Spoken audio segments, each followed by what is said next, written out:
Hello and welcome to your very first I Am a Beginner and I Have No Idea What I'm Doing lesson.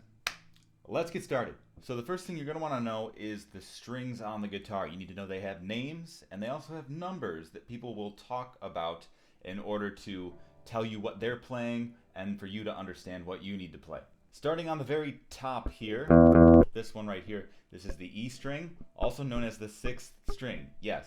The first one that's on top is the sixth string. I know that can be confusing, but we have to just deal with it. So sixth string on top, and that goes 6, 5, 4, 3, 2, 1, all the way to the bottom. So these strings also have note names that are from the alphabet. So for those of you that don't know, the musical alphabet goes A, B, C, D, E, F, G, A, B, C, D, E, F, G, A, B, C, D, E, F, G, A, B, C, D, E, F, G. You get the idea that it just repeats A to G over and over and over again. So our strings on the guitar, starting from the top, we have a little saying to help us remember. It goes like this. Eddie ate dynamite. Goodbye, Eddie. So then that means our string names are E, A, D, G, B, E. Just like that. So the second thing we want to talk about are these metal bar things across the neck of the guitar. These metal bars are called frets, and when you want to play a different note and change your notes and play chords and all the things, you need to make sure that you're placing your finger somewhere in that box right there. So if I want to go to the 5th fret, I'm going to go to this metal bar. That's the 1st fret. 1, 2, 3, 4, 5. So you can see there's this nice convenient dot. Most guitars are going to have a dot at 3, 5, 7, 9, and a double dot at 12, and then some more above that, and then you can get like 25 fret guitars that can do crazy things. So if I want to place my finger on the 5th fret, I can just put it right there anywhere in the box, but we'll talk more later on that, and then play the note. Now I have a new note. Now in that, you could hear a very tiny little bit. I'm going to try again. I'm going to make it even worse. Buzz. This is called fret buzz. How do we solve fret buzz? Well, this is how we solve fret buzz. You have to make sure you take your finger, and whenever we place it down, you want to think okay. You want to think A-OK. Your finger wants to be curved as it presses the string down. This is true for all musical instruments. Trumpet, piano, violin. We want to keep our fingers curved because that's when our fingers are the strongest. And if they go like this and start collapsing, then they're not going to be as strong and we're not going to get as good of a tone coming out of any of the instruments. So here's how we solve fret buzz. You're going to take your finger, and instead of putting it just anywhere in the whole fret box, you're going to push it as close as you can to the 5th fret, the actual 5th metal bar, with a tiny bit of space between your finger and the fret. I'll zoom in on that so you can see tiny bit of space. Push it down nice and good, and then it's going to play. Now, I'm playing on an electric, so electrics will tend to have like very minuscule fret buzz sometimes. And this one got set up a while ago, so I could probably adjust it to really get rid of the fret buzz, but I like to have it low anyways. You only really have to worry about fret buzz on electric guitars if you hear the buzz coming from the amp. That's when you know it's too loud. Okay then, so now we know how to place our fingers. We know how to count through the frets on the guitar, and we know the names and the numbers of our strings. So that means we are ready for our first chord. So our first chord is only going to use 2 fingers. And well, it could be these 2 fingers as well, but you'll see what I mean by that. So the easiest way to do this chord is you're going to take your first finger, which is this one. You're going to go to the 5th string, which is the A string, put it on the 2nd fret, get it nice and close to the fret like we talked about. Then you're going to take your 2nd finger, and that's going to go right by it, and it's going to go on the 4th string, also on the 2nd fret. So if I play these 2 notes individually, we get this.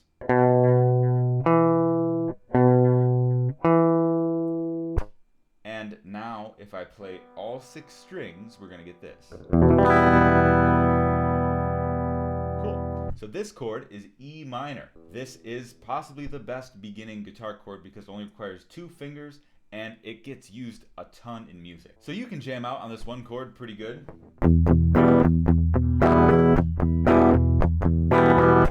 But you might get bored after a while. So let's throw a 2nd chord in there. So we have E minor, and now we're going to play A minor. Let's go over this one. It requires 3 fingers, but it's a pretty comfortable position for the fingers, so I don't think it's going to be too hard for you to figure out. Here we go. Starting with our first finger, this is now going to go on the 2nd string on the 1st fret. Then on the 3rd string, we're going to put our 3rd finger.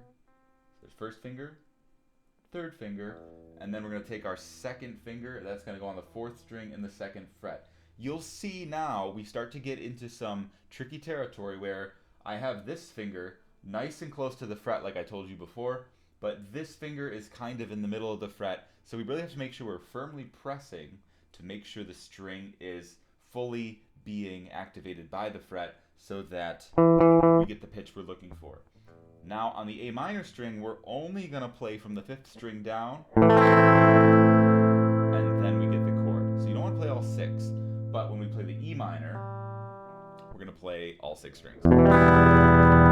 So here's the A minor again. Finger 1, finger 3, finger 2.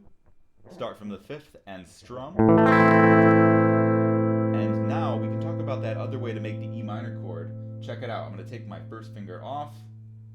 Check out these 2 fingers. I'm just going to hop them right down to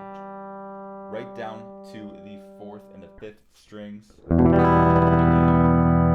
So now we're going to get into the thing that most guitarists don't realize they have to practice in order to really, really improve.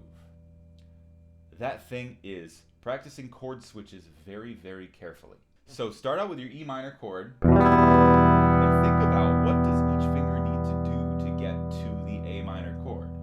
Well, these 2 get to really stay together, don't they? Right? You get to just kind of move them together as a unit. Awesome. And then I just need to put my 1st finger down on the 2nd string. That wasn't too bad. Now challenge yourself. I would recommend starting a metronome to click, like 1, 2, 3, 4. Play the chord on 1 and counting to 4.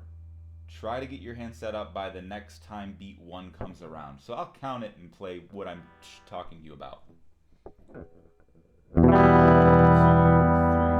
4. Okay? Then you want to shorten this and see how fast you can get. So then try to play it on beat 1 and then see if you can get it by beat 3. 1, 2, 3, 2. Just like that. This is very important to get your hands used to starting to move and make these different shapes with your fingers. So then you start to really get these chords comfortable in your left hand. So once you have that practiced a little bit, now you have a nice little mini chord progression. It's just 2 chords bouncing back and forth, but it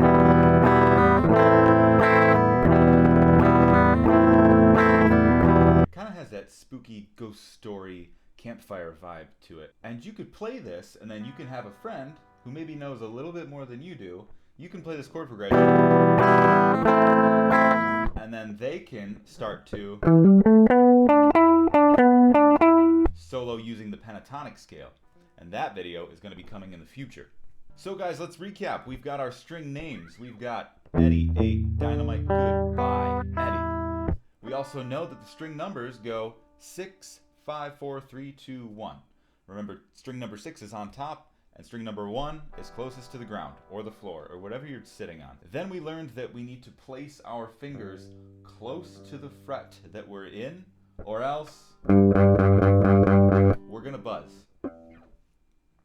Then we learned the E minor chord, which is just 2 fingers, but we can also use these 2 fingers. And then we learned the A minor chord, which is that same shape as E minor, but add 1 more finger. We're on strings 2, 3, and 4. Start from the 5th string and strum down. So that's it. That's your very first guitar lesson. I hope this video made sense to you. These 2 chords are really great to start with because they're not too complicated and they're in a nice spot of the neck to hold the strings down. Now we need to be careful here because you might start to feel a little bit of discomfort in your fingertips from pressing these strings down because your hand's not used to it. It's kind of like starting a new exercise. Your hand needs to get conditioned to pushing these strings down. So if it starts to get uncomfortable, just take a little break, maybe an hour break, come back, try the chords again. If it gets a little weird, then stop. Over time, your hand's gonna really get used to this, and it's not even gonna hurt at all, and you're gonna be good to go. Guys, I hope this video helped you out. I'm going to be doing more installments of a beginner guitar lesson coming in the future, so make sure you subscribe so you can stay tuned for those. I'm also going to be posting specific riff lessons and song lessons in the future too. Make sure you check out the rest of my channel. There might be some songs there already that you really like. Well guys, that's all for now. I'll see you on the next one.